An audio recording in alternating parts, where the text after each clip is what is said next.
बिस्मिल्लाहिर्रहमानिर्रहीम। मेरा नाम डॉक्टर अतर महमूद है। मैं assistant professor urology SIMS services hospital Lahore काम कर रहा हूँ।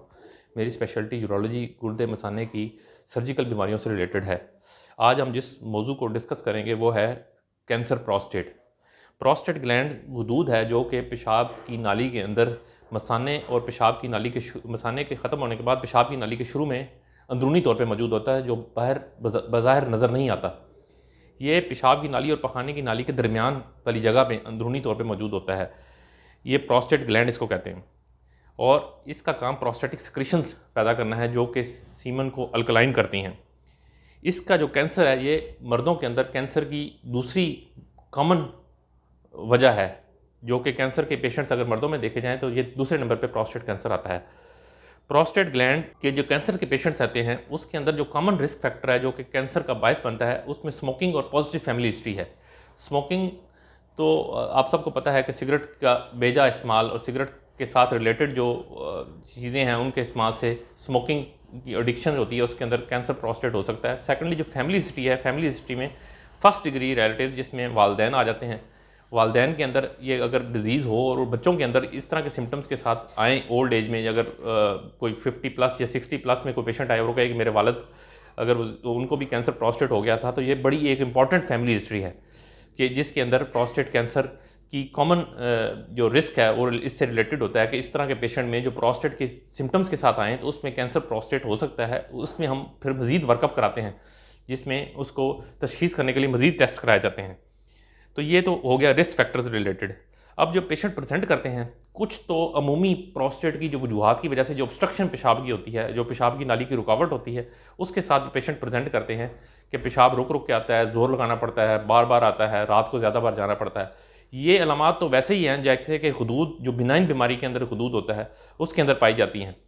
इससे डिटेक्ट करना कि इसको कैंसर है या नहीं है उसको हम नहीं कह सकते। ये दोनों के अंदर अलामात पाई जाती हैं, या पेशाब रुक के आता है या पेशाब अचानक रुक जाता है। और कुछ वजूहत होती हैं जो नॉन स्पेसिफिक होती हैं, जो पेशेंट आके कंप्लेंट करता है जी मेरा वज़न कम हो रहा है, मुझे भूख नहीं लगती, नींद नहीं आती और पेशाब के अंदर को खून के ज़रात जो माइक्रोस्कोपी की मचूरिया वगैरह कभी आया है। हम फिर मज़ीद टेस्ट करवाते हैं जिसमें हम तशख़ीस करने के लिए अगर और हम जब हिस्ट्री लेते हैं कंप्लीट, जब पेशेंट तो इन कंप्लेंट के साथ आया, जब उनकी हम हिस्ट्री लेते हैं उसमें हम ब्लड प्रेशर, शुगर, क्योंकि पेशेंट सारे हैं ओल्ड एज के, उसके अंदर हम ब्लड प्रेशर भी नोट करते हैं, शुगर भी चेक करते हैं, लिपिड प्रोफाइल भी देखते हैं, कोलेस्ट्रॉल लेवल और ओबेसिटी वगैरह, मोटापा तो नहीं है ज़्यादा, और फैमिली हिस्ट्री बड़ा इंपॉर्टेंट जुज़ है हिस्ट्री का, जिसके अंदर हम ये डिटेक्ट करते हैं कि इसकी फैमिली के अंदर किसी की डेथ तो नहीं हुई प्रोस्टेट कैंसर की वजह से, या कोई ऐसा बुजुर्ग मौजूद तो नहीं है जिनको प्रोस्टेट कैंसर हो। फिर हम इसके बाद हम इन्वेस्टिगेशन की तरफ जाते हैं। सबसे पहले एग्जामिनेशन में हम पेशेंट को लिटा कर पखाने की नाली का मुआयना किया जाता है जिसके अंदर हम खुदूद को फील करते हैं। अगर इस तरह की हिस्ट्री को पॉजिटिव हो तो रेक्टल एग्जामिनेशन करना बड़ा ज़रूरी है ताकि प्रोस्टेट ग्लैंड की नोयत पता लगे कि वो हार्ड तो नहीं है, उसके अंदर कोई रसोली वगैरह तो नहीं फील हो रही, उसके अंदर कोई अबनॉर्मल एरिया तो नहीं फील हो रहा। ये हिस्ट्री एग्जामिनेशन के बाद हम जो मज़ीद टेस्ट करवाते हैं उसमें कॉमन टेस्ट है पेशाब का टेस्ट, फिर अल्ट्रासाउंड में रेजिडुअल यूरिन चेक किया जाता है कि मसाने के अंदर पेशाब कितना रुकता है, और renal function test, lipid profile, ये हम सारी चीज़ें रूटीन में हर पेशेंट्स में कराते हैं। फिर पीएसए बड़ा इंपॉर्टेंट टेस्ट है। अगर तो पेशाब की रुकावट के साथ पेशेंट आया और उसकी फैमिली हिस्ट्री पॉजिटिव है तो पीएसए ज़रूर कराया जाता है। और पीएसए टेस्ट के अंदर हम पीएसए लेवल्स देखते हैं जो प्रोस्टेट की, उसके लेवल के अंदर हम जज करते हैं कि प्रोस्टेट इसकी लेवल्स कितने हैं। कुछ पेशेंट्स ऐसे आते हैं जो कि एसिम्प्टोमेटिक होते हैं, जिनके अंदर कोई ऐसी ख़ास अलामात नहीं होती, जो किसी और अलामत की वजह से आते हैं। तो प्रोस्टेट स्क्रीनिंग एक ऐसा टॉपिक है जिसके ऊपर अभी भी बड़ी डिबेट है इंटरनेशनल लेवल पे भी कि प्रोस्टेट स्क्रीनिंग्स के किस पेशेंट्स में करवाएं और किस में ना करवाएं। तो जिसके अंदर फैमिली हिस्ट्री लाजमी पॉजिटिव हो उसमें प्रोस्टेट पीएसए लेवल ज़रूर करवाना चाहिए, या फर्स्ट डिग्री रिलेटिव्स में या फिर सेकंड डिग्री रिलेटिव्स में कोई भी पेशेंट अगर प्रोस्टेट कैंसर का डिटेक्ट हो तो पीएसए लेवल 50 प्लस की एज में ज़रूर करवाना चाहिए।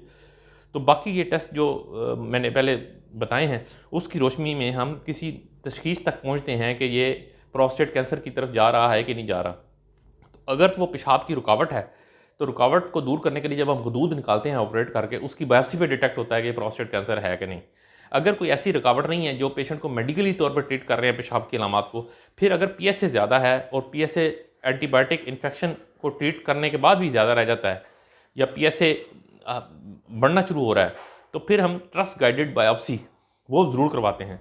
ये डायग्नोस्टिक टेस्ट है प्रोस्टेट का। प्रोस्टेट कैंसर को डिटेक्ट करने का जो डायग्नोस्टिक स्पेसिफिक टेस्ट है जो कि इन अलामात और इनकी इन्वेस्टिगेशन की रोशनी में जब हम ये डिटेक्ट करते हैं कि पेशेंट की तशखीस कैंसर की तरफ जा रही है, तो फिर हम एडवाइज़ करते हैं कि ट्रस्ट गाइडेड बायोप्सी करवाई जाए। ट्रस्ट गाइडेड बायोप्सी एक अल्ट्रासाउंड गाइडेड बायोप्सी है, जिसमें प्रोब को पखाने की नाली के अंदर रख के और उससे बायोप्सी ली जाती है। इसकी दो अप्रोचेज़ हैं, एक ट्रस्ट गाइडेड बायोप्सी भी है, एक ट्रांसपेरिनियल बायोप्सी भी है। दोनों को जब सैंपल लिया जाता है प्रोस्टेट का, लेबॉर्ट्री में भेजा जाता है, तो फिर तशखीस होती है कि प्रोस्टेट कैंसर का ग्रेड क्या है, उसकी स्टेजिंग क्या है, बायोप्सी के अंदर किस लेवल का ग्लिसन स्कोर एक होता है, उसमें डिटेक्ट होता है कि माइल्ड है, मॉडरेट है या सीवियर है। तो ये तो तशखीस की तरफ हो गए। तो अब मैं ब्रीफ सा ट्रीटमेंट के बारे में कुछ बता देता हूँ। कैंसर प्रोस्टेट आ गया है तो उसको जो कॉमनली एडिनोकार्सिनोमा होता है और उसकी ग्रेडिंग में ग्लिसन स्कोर माइल्ड कैटेगरी का है, तो हमने उसको एक फॉलोअप करना है, जिसमें हमने PSA से उसको मॉनिटर करना है और उसको ट्रीटमेंट की तरफ दवाइयों से लेके जाना है। फिर अगर ये प्रोस्टेट ग्लिसन स्कोर हाई या मॉडरेट या सीवियर की तरफ जा रहा है, तो फिर हम इसके इलाज के अंदर और मज़ीद टेस्ट होते हैं, जिसमें हम एडवांस्ड MRI करते हैं, पेल्विस मल्टी पैरामीट्रिक MRI करके हम इसको डिटेक्ट करते हैं कि प्रोस्टेट ये जो कैंसर डिटेक्ट हुआ है ये कितना एडवांस है, लोकली एडवांस है, मेटास्टेटिक तो नहीं है, और उसके लिए बोन स्कैन भी करवाया जाता है। इसको बोन स्कैन और MRI की रोशनी में हमें ये पता लगता है कि कितना फैला हुआ है, या लोकली एडवांस्ड है या मेटास्टेटिक है। मेटास्टेटिक का मतलब ये होता है कि ये जिस्म में हड्डियों तक फैल गया हुआ है, उसका ट्रीटमेंट और है, और लोकली एडवांस जो पेल्विस में फैला हुआ है उसका ट्रीटमेंट और है, या फिर locally confined to the prostate है उसका ट्रीटमेंट और है।